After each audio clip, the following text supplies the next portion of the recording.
If you're an anti-militarist, it's very common to be accused of being unpatriotic. I think it tells a story when there's a really emotional response. If you were to criticise Remembrance Day or Armed Forces Day, why there's such a visceral emotional response? Where does that come from? Why isn't it reasoned and rational?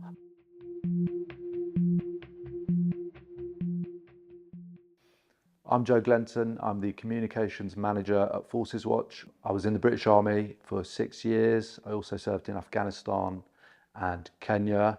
And it was that experience, the experience of war, military recruiting, the cultural experience of the military, which led me to being an anti-militarist.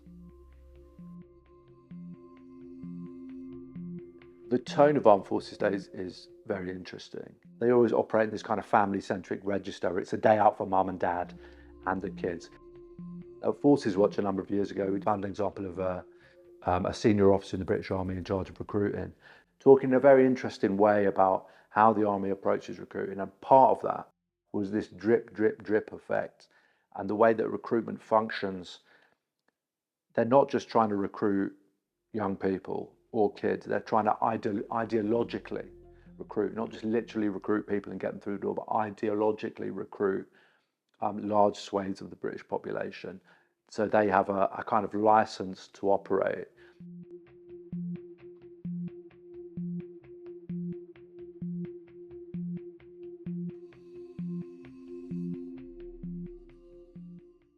It may seem kind of twee and people dress up in their 1940s World War II stuff, and kids get to play with guns and equipment. But actually, fundamentally, it's about the higher level of foreign policy and getting a degree of permission from the public to do what they do when it comes to how Britain conducts itself overseas militarily.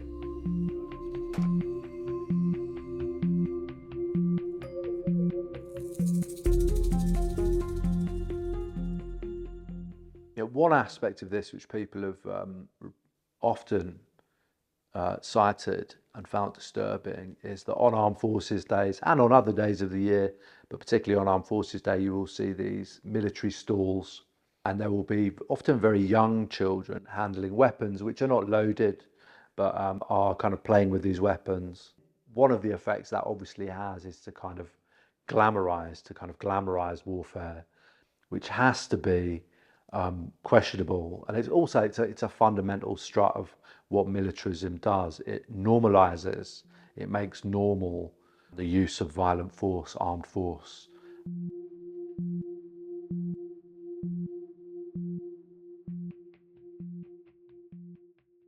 So there's a sense sometimes that Armed Forces Day is a kind of long-standing tradition. It's not the case at all. It's actually a very recent event which started in 2006. Originally, it's important to understand as Veterans Day, so quite a different event with a different character and tone. And it was Gordon Brown, who was then Chancellor of the Exchequer, who came up with this idea that there should be a day where we recognise the contributions of veterans set against Remembrance Day, which was about remembering the dead, the war dead. By 2009, it had become Armed Forces Day, and the timing of this is critical, I think, when you want to understand Armed Forces Day, because 2006, through the end of that decade, the background of this new event was the wars in Iraq and Afghanistan. And there's a strong suggestion, I think you can certainly make the case, that the reason this additional event, a kind of summer remembrance, was founded and created was because of the crisis of public opinion about the wars in Iraq and Afghanistan.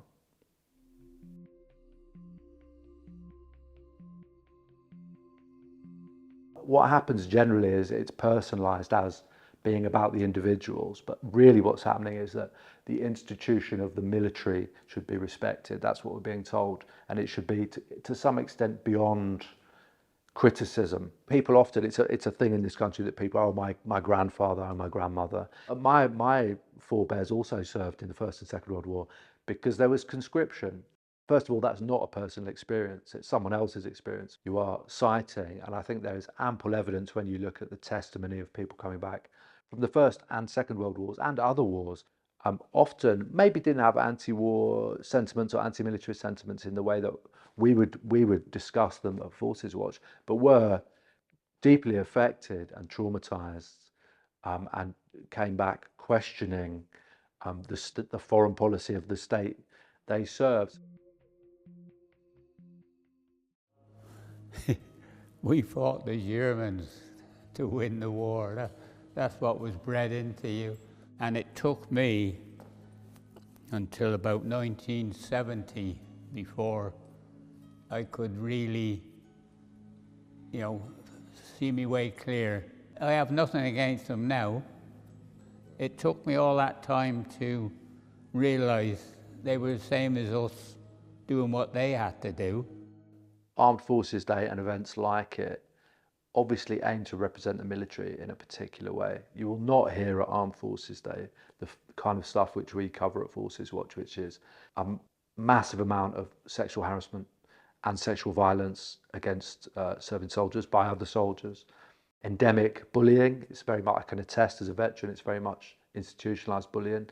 They will not talk about how recruiting is aimed particularly at disadvantaged young people. They won't talk about how gaming, for example, is used to target people for recruitment. And there are many, many aspects which I think just rationally have to make you question why only one side of this argument is being put forward, why only the army's idealised vision of itself is being presented at these events, because it seems to me that's misselling something.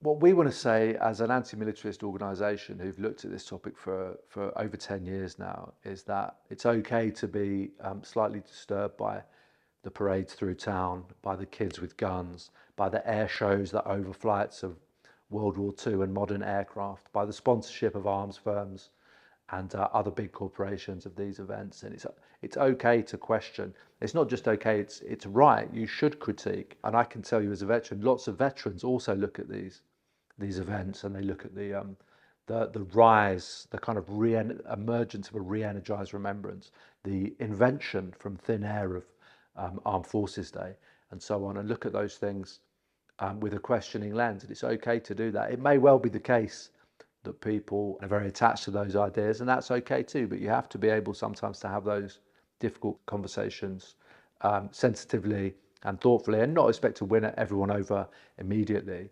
But I would always encourage people who subscribe to those ideas to look at the reality behind them, that all this, the glamorization of warfare or the normalising work that militarism does, what that actually looks like at the other end of the factory line, at the other end of the process, is not at all glamorous or wholesome or noble. Because when you look at the world now, you look at burgeoning and active conflicts in the world going on now, and the British government's involvement in those, whether it's Ukraine, whether it's Gaza, whether it's the Middle East, or whether it's in Europe. For our part as Forces Watch, we will continue to the limits of our capacity to research and explore and present a critique of those things, and we would encourage anyone out there that they should do the same.